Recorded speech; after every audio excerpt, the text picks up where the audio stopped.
قربانی ذبح کرتے وقت کی دعا۔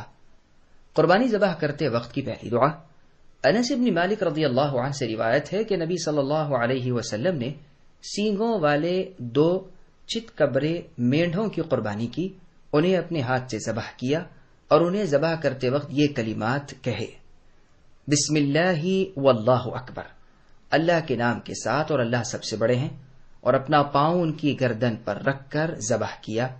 دیکھیے صحیح بخاری حدیث رقم 5565۔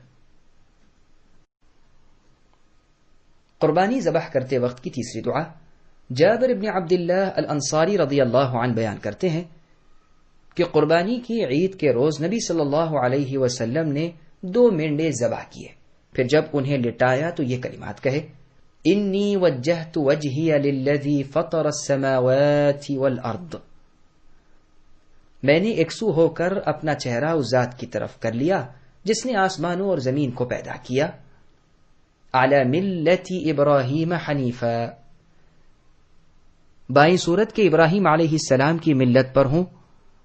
وما انا من المشرکین، اور میں مشرکوں میں سے نہیں ہوں۔ ان صلاتی، بے شک میری نماز، ونسکی، اور میری قربانی، ومحیای، اور میری زندگی، ومماتی، اور میری موت، للہ رب العالمین، یہ سب کچھ اللہ کے لیے ہے جو سارے جہانوں کے اکیلے پالنے والے ہیں۔ لا شریک لہ، ان کا کوئی شریک نہیں۔ وبذالک امرت، اور مجھے اسی بات کا حکم دیا گیا ہے۔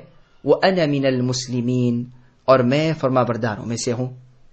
بسم اللہ اللہ اکبر، اللہ کے نام سے اور اللہ سب سے بڑے ہیں۔